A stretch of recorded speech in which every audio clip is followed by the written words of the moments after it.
And we are live. Okay, I will double check to make sure it's going on my phone. Although I'm already 99% sure it is working, but it's always good to double check. Audio as well is working well. So, hello everybody, and welcome to Water with Chloe in the afternoon. And I'm going to try and just take some very high level notes for this one. Sorry, trying to get situated. I am quite tired today. We were up quite late watching Gon, Hunter x Hunter. Main character's name is Gon. We're 2 episodes from the end of season 6. So my wife and I, Bianca, the other co-founder of the Marmaduke Foundation, we've been busy with that for the past couple months, I guess, at least. But today, during this stream, I am here to discuss this article on the left here: Authenticated Encryption, Relations Among Notions and Analysis of the Generic Composition Paradigm. Now, I'm hoping to learn quite a bit from this article. It's one of the extra readings that Thor chose for the week. I'm actually zoomed in a little bit too much. So I think if I do 170, it's still a bit too much, and 160 should be perfect. There we go. It's a bit difficult to see on the screen, I think, but that just might be the way it has to be.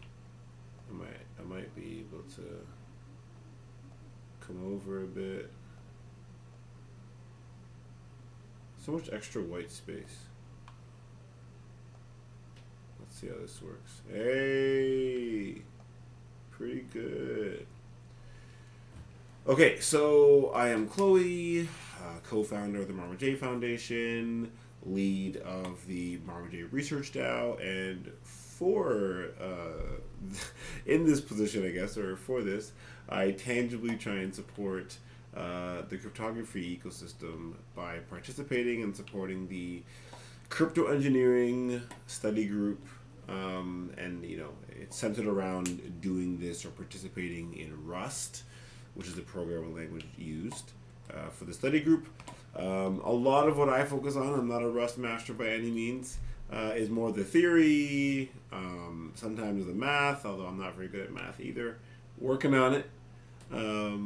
But for today, just going through an article, trying to take down some high-level notes, so that if I wanted to write a summary article on this later, or like what points would I take out of this to write an article on, I guess is the idea. So again, quite tired. Gonna just get into it. And again, I don't actually read the article. I listen to the article and have it read to me, and it helps me be able to read through the sentences 2 or 3 times if I'm not understanding it fully, while it's still keeping me at a pace and progressing. So we will get started. Abstract and authenticated encryption scheme is a symmetric encryption scheme whose goal is to provide both privacy and integrity. We consider 2 possible notions of authenticity for such schemes, namely integrity of plaintexts and integrity of ciphertexts, and relate them, when coupled with EIN-CPA, to the standard notions of privacy, EIN-CCA, and MCPA, by presenting implications and separations between all notions considered. We then analyze the security of authenticated encryption schemes designed by generic composition, meaning making black box use of a given symmetric encryption scheme and a given MAC. 3 composition methods are considered, namely encrypt and MAC then encrypt, and encrypt then MAC. For each of these, and for each notion of security, we indicate whether or not the resulting scheme meets the notion in question, assuming the given symmetric encryption scheme is secure against chosen plain text attack and the given MAC is unforgeable under chosen message attack. We provide proofs for the cases where the answer is yes and counterexamples for the cases where the answer is no. Cool. Sounds actually a pretty good one to look into.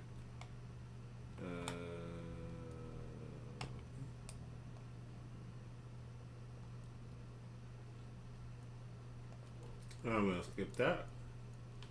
Let's dig into it.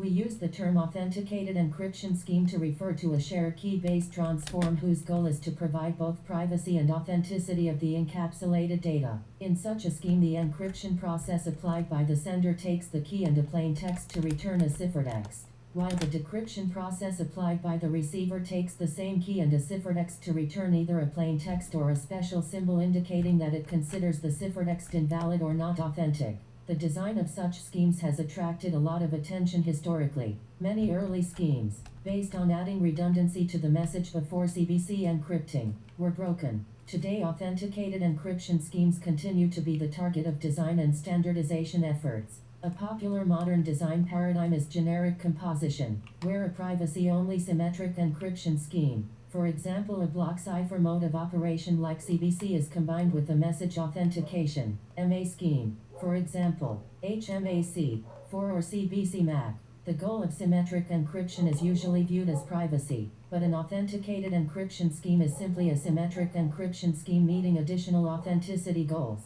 The first part of this paper formalizes several different possible notions of authenticity for symmetric encryption schemes, and integrates them into the existing mosaic of notions by relating them to the main known notions of privacy for symmetric encryption, via implications and separations in the style of 6. The second part of this paper analyzes several generic composition methods with regard to meeting the previous notions. Let us now look at these items in more detail.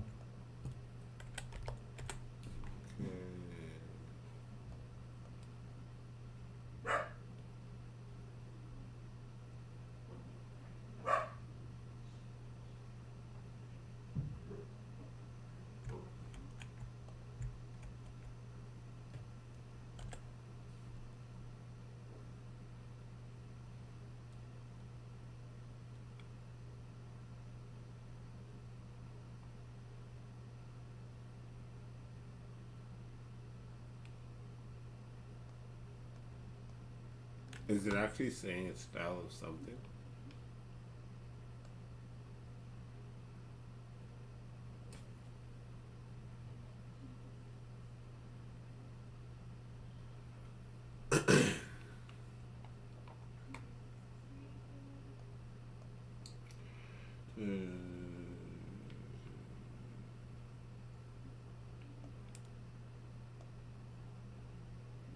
Is it actually saying of 6 and then like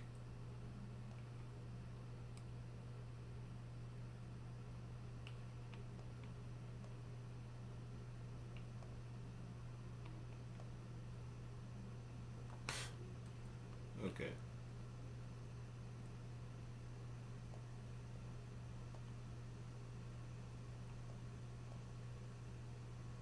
I don't care.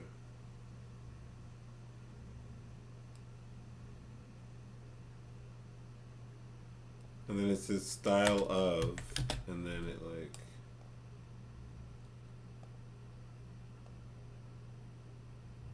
this. I'm supposed to just know what that means. I'm never gonna see this. Ugh. Fine. We'll just put a 6 in there. It's not gonna even work for me, but it's fine.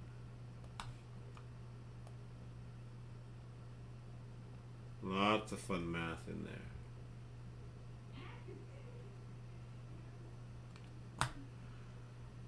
Okay.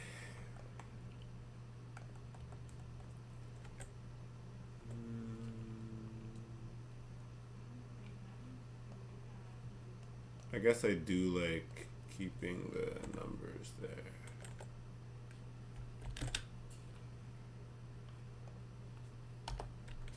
And then it's easy to just take the whole thing.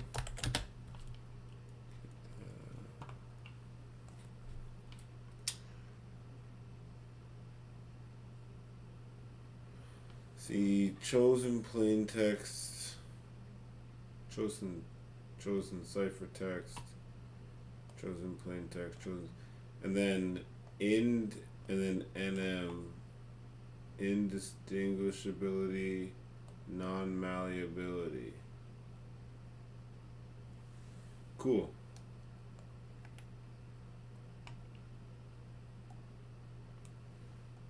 this seems worth taking as a generic note.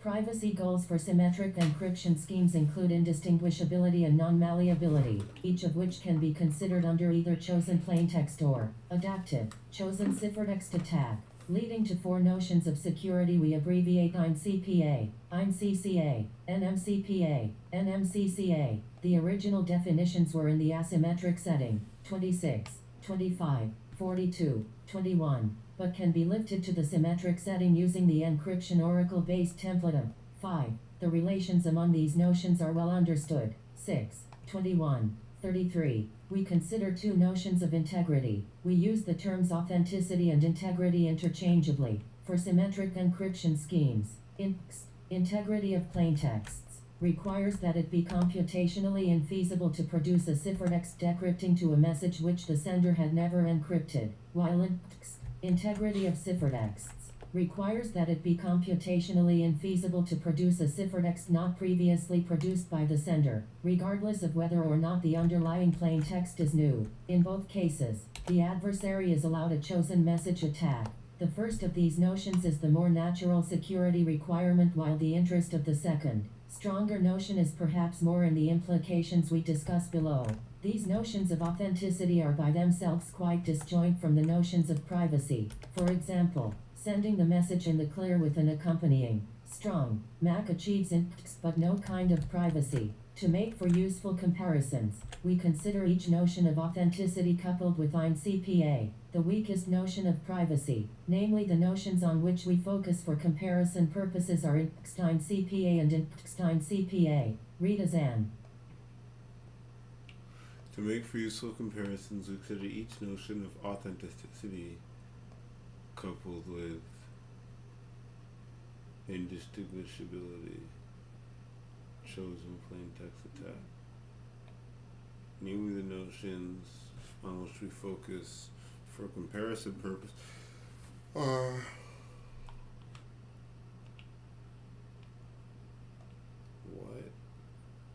integrity of the plain text and the indistinguishability of the chosen plain text attack. The integrity of the ciphertext and the indistinguishability of the chosen plain text.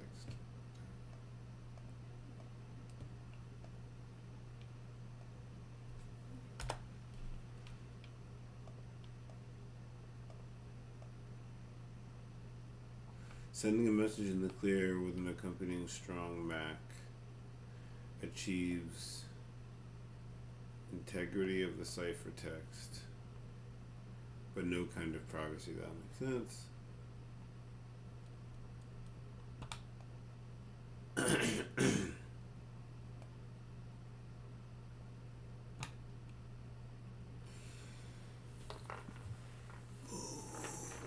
Actually, I'm going to take down that note of the relation. I think that's important. To make useful comparisons. For this article, anyway. Figure 1 shows the graph of relations between these notions and the above mentioned older ones in the style of 6. An implication A to B means that every symmetric encryption scheme meeting notion A also meets notion B. A separation, a little bar through the arrow, means that every symmetric encryption scheme meeting notion A. Oh my god.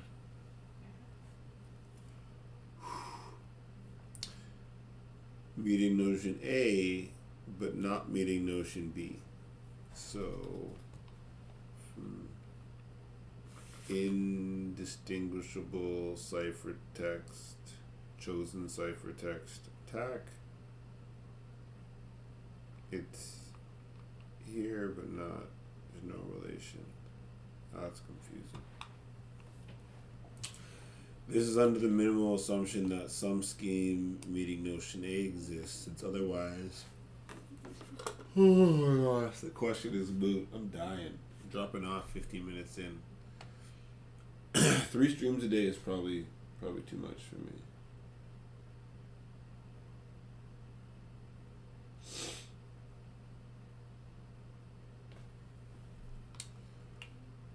Okay. Relations. Okay, so this is trying to talk about the relations.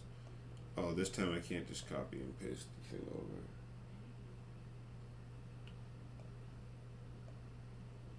An arrow denotes an implication, where a barreled arrow denotes a separation. The full arrows are relations provided in this paper. Positive results are annotated with the number of the corresponding theorem. Separation results are derived in section 3. So, where they know there's a separation between like indistinguishability, chosen ciphertext attack, and like in 6, apparently this is shown. There's not. Oh, this one's going this way. So non-malleability, so authentication, chosen plain text attack.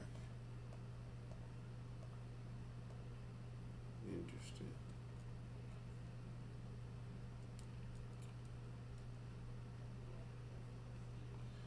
Oh shoot, only a minimal set of relations are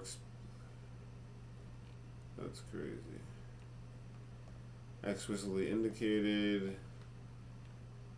Let's get to the rest of this. I'm really tired. I might not make it much further. The relation between any two notions can be derived from the shown ones. For example, ein CCA does not imply an ein CPA because otherwise, by following arrows, we would get ein CCA and ein CPA contradicting a stated separation. The dotted lines are reminders of existing relations. A few points may be worth highlighting. Integrity of ciphertexts. Even when coupled only with the weak privacy requirement ein CPA, emerges as the most powerful notion. Not only does it imply security against chosen ciphertext attack, but it is strictly stronger than this notion. Non-malleability, whether under chosen plaintext or chosen ciphertext attack, does not imply any type of integrity. The intuitive reason is that non-malleability only prevents the generation of ciphertexts whose plaintexts are meaningfully related to those of some challenged ciphertexts, while integrity requires it to be hard to generate ciphertexts of new plaintexts even if these are unrelated to plaintexts underlying any existing ciphertexts.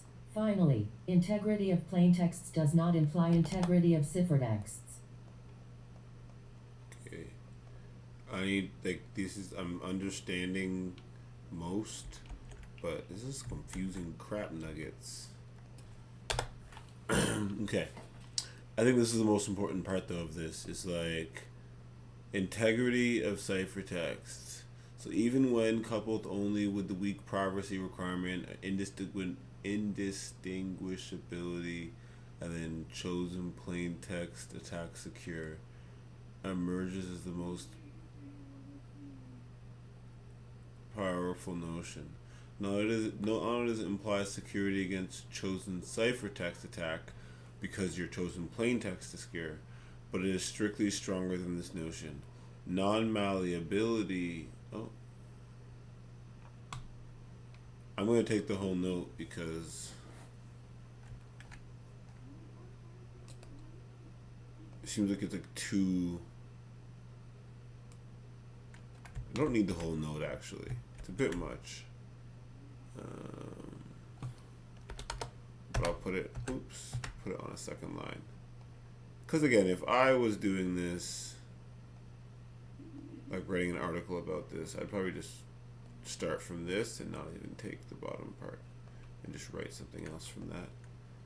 But for now, it's helpful to have more context the first time I'm going through an topic. Boom, Okay, I'm going to finish this paper. Sorry, not the paper. I'm way too tired. I'm going to finish this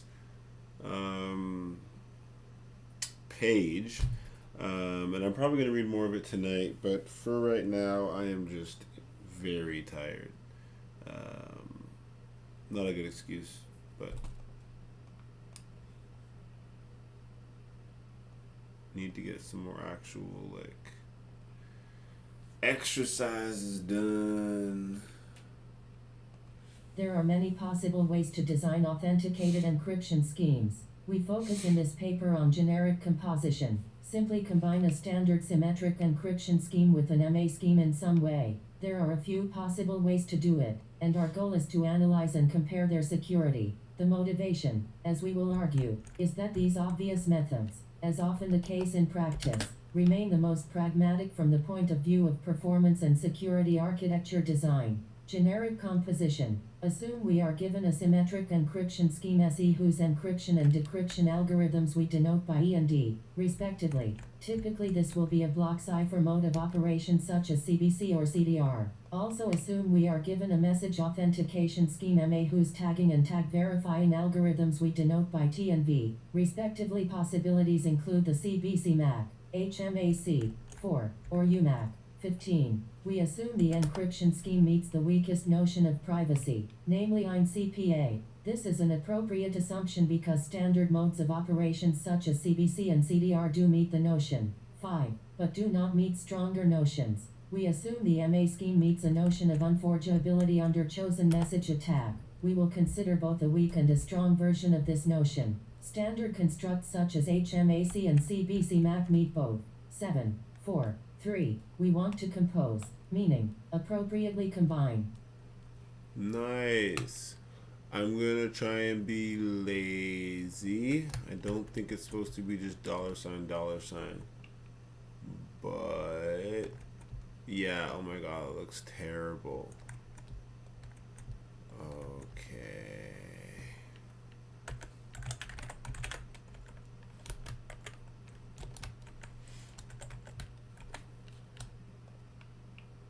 There we go. Cause yeah, that was gonna look Uggs. Uggs. Do do do do do.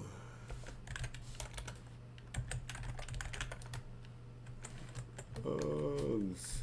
Okay, now I'm gonna just like. Okay. MA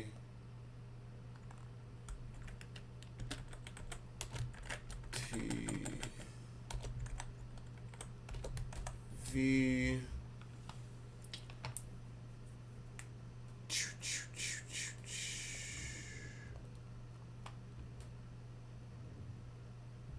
yeah, generic composition, a little table, a little summary, and it's talking then the math. So I know that my brain is not in the right space to actually take this math in right now. So tomorrow morning probably is the most realistic time for me to go through the rest of this. But I'm glad I started it at least, and I will just push it all up. I always forget.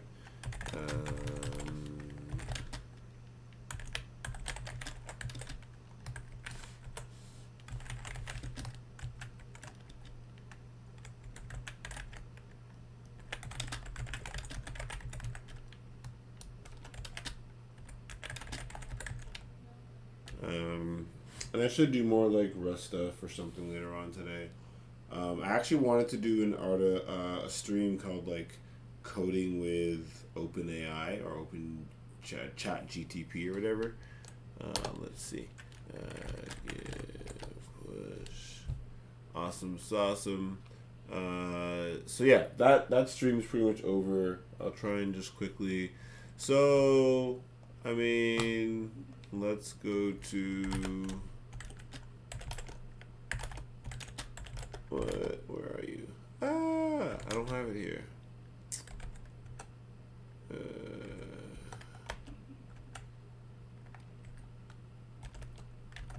Interesting. I have other things. Oh shoot, I have like a random swap file in there. I gotta change some of this stuff.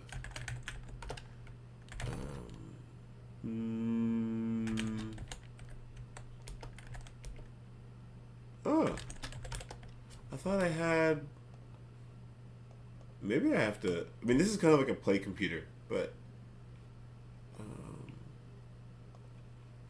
Sorry. I thought I already had this here. Is this the right one? It is not. Maybe I'll take it down though. MJR, and then MJR uncloak C, and then MJR git clone this bad boy.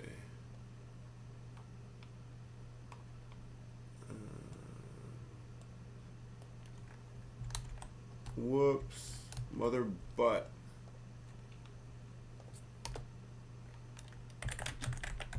I always forget which keyboard I'm using. More Mac and Linux work very differently. Okay.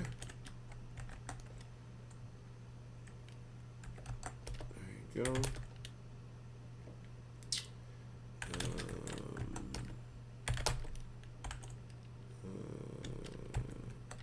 I have really bad stuff in week 3, but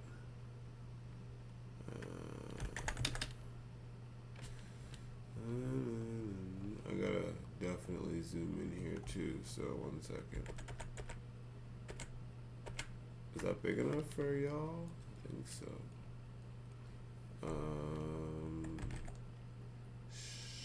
Shaw. This one's. Ah! Oh wait. Sorry. I'm dumb. There you go.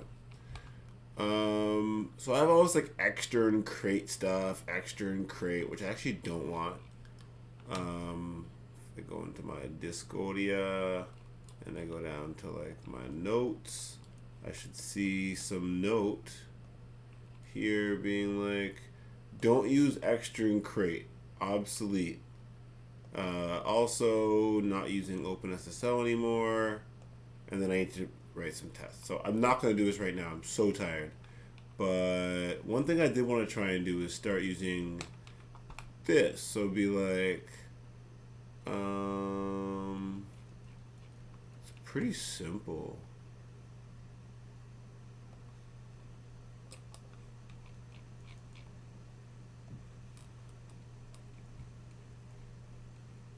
So I'm just gonna copy it and be like, this code currently implements extern crate. Is there an updated? And then we'll try it on Google and see what Google says.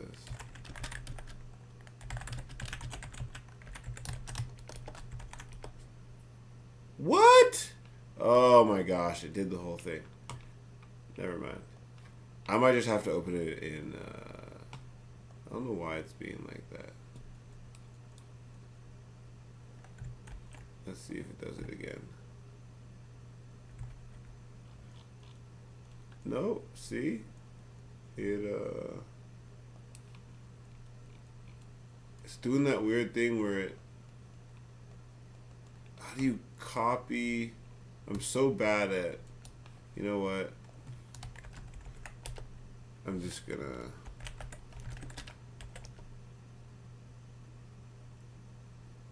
I don't even have.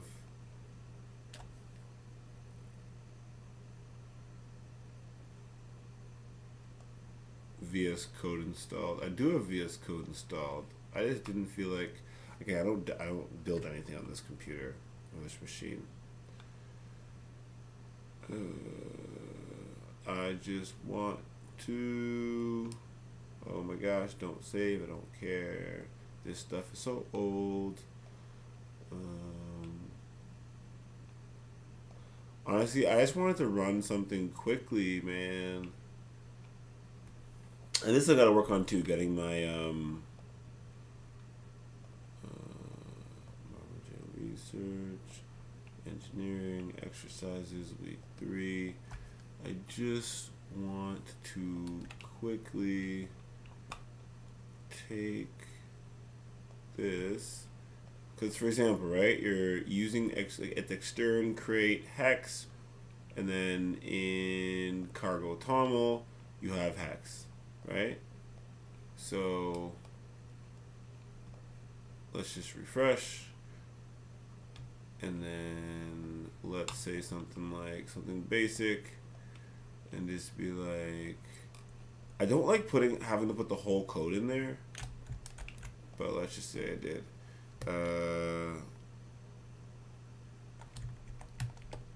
In the code above, use extern crate is used. Is there a more update?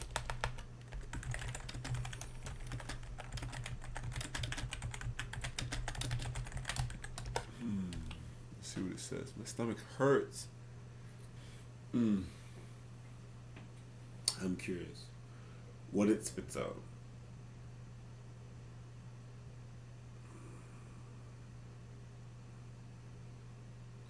Okay, so I just didn't need to put extern in there. That's dumb.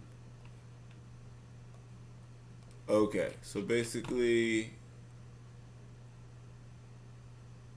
so instead of doing, okay, so use create hex.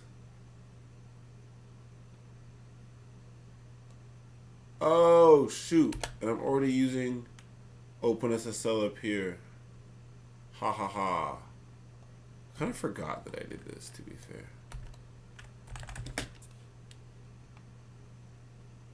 And then I still had std, and then this should still run wherever I am. So where am I? ls cd sha-n ls cargo run. Wait, what? File lock. Oh, is it not saved? File save.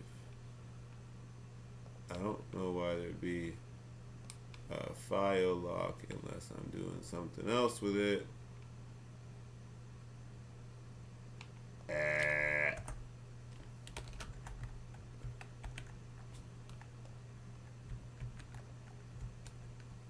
That is so weird.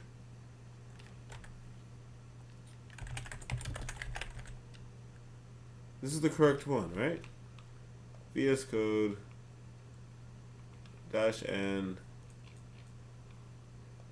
Maybe because I didn't build it again since waiting for file lock on package cache. And I feel like it's not going to take a short amount of time to do what it's doing. I did make some changes.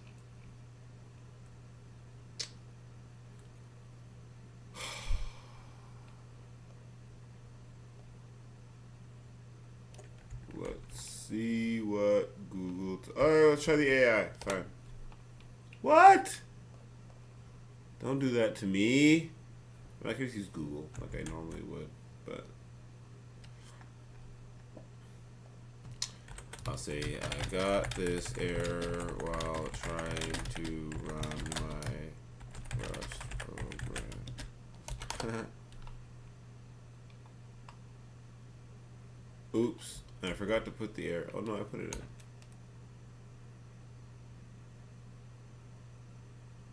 Yeah, I know. Yeah.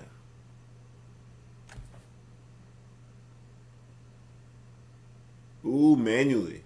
Okay, yeah. Ooh, yeah, that's what I want. Yeah, that's what I want. Because I'm not perfect. It's actually helpful.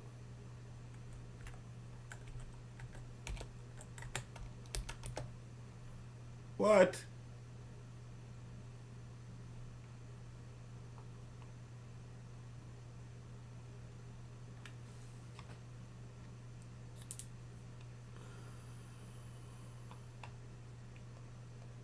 Are you saying I do have to use? Yeah, command not found. It's not a real command. Maybe I have to like, maybe it's just saying ls.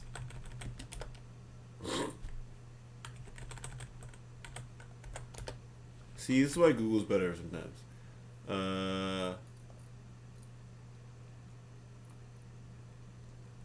And first it was just saying close the process where I have it running, but that's right here. There's only one thing open. And then this. Maybe I just gotta terminate. I don't know what's happening with that window. Don't know what's going on. Maybe I'll just solve it like this. cd mjr.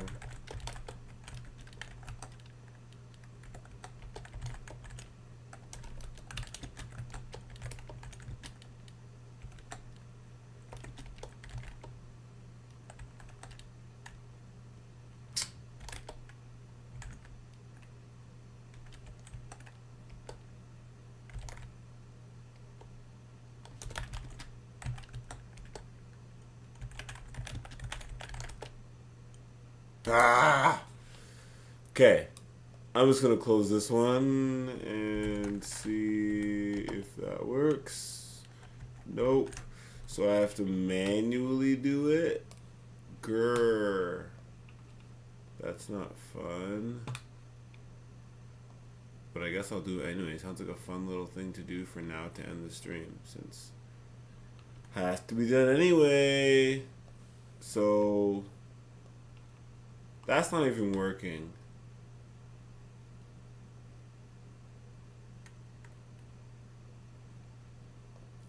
How about I just check what's running at the moment? So like, oh man, I want to restart my computer and all that. I'm gonna have to, obviously, probably. Clear. I don't know why it's so zoomed out. So PID.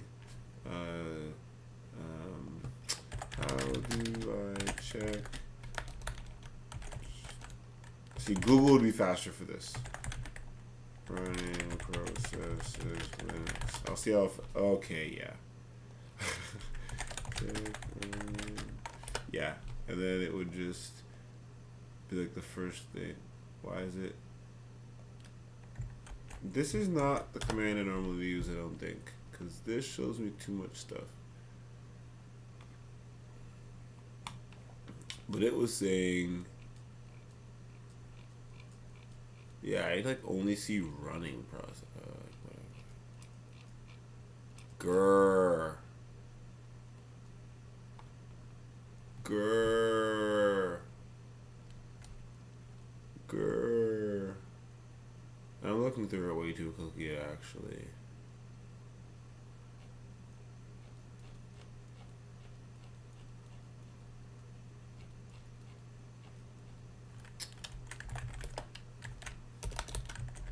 Sad times.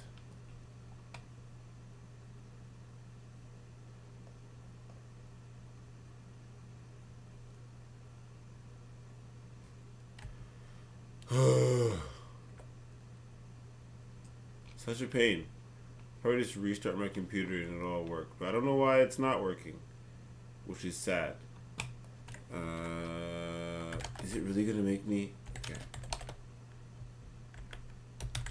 What if I pick a different one? Like, if I just went, you know, and CD'd into this one, and I said, do that, and I said,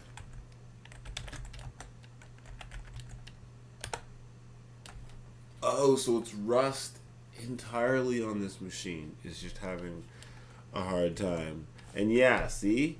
It's the third one, and so it's caught doing something else.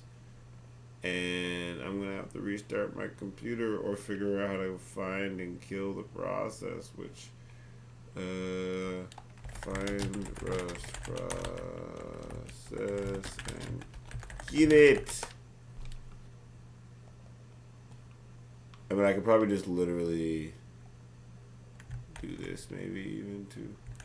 I'm just screwing around right now. Yeah, cargo broke after using VS Code. Cargo clean. That might help. Nope. Not helping. Cargo clean did something though.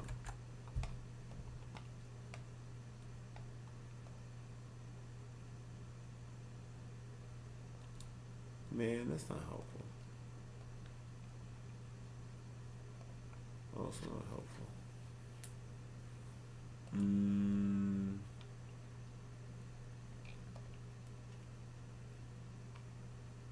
Let's just see what this comes up.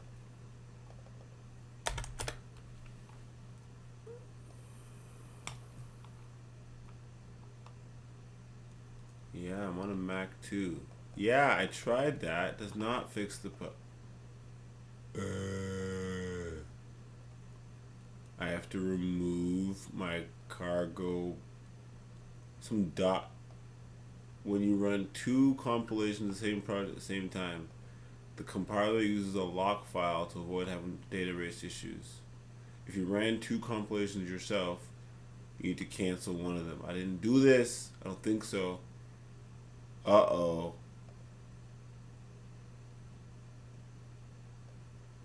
Ooh, yeah. Kill the process. Haha. What? Do what I say. I am your master. Okay.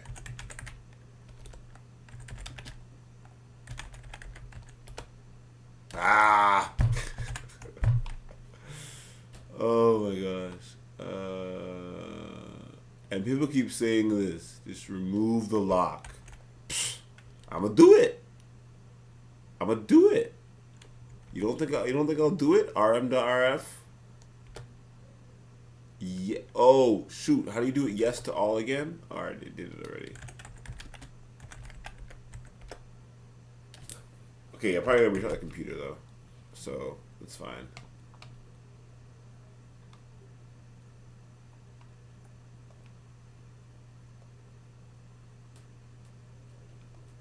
I'll try this one more time. I'm gonna restart the computer anyways. Do a little sudo. Oops. Did I just? Oh, it worked. It actually killed them.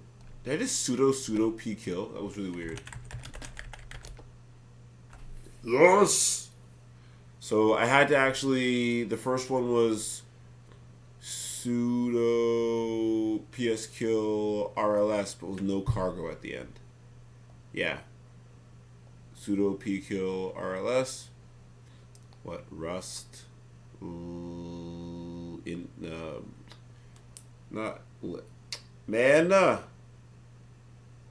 Lock. Rust lock. Settings? Rust lock. What does it stand for? The S. I don't know, man. But it has to up. I deleted a lot of stuff. It has to update everything again. Anyways, gonna end this stream here. Glad I did a little bit of debugging at least. I don't know what I broke, but glad I fixed it. And this is a piece of crap, but it's fun to try and play with. Google is just better and faster, but it is good for like the simplest questions. Like for example, I can't remember where it was, but I was like, it gives you like the simple answer instead of giving you like the 5 different answers in a forum. But gonna end it off there. Gonna go, I don't know, tired watching, maybe try and watch a YouTube video or something, but probably finish this up too.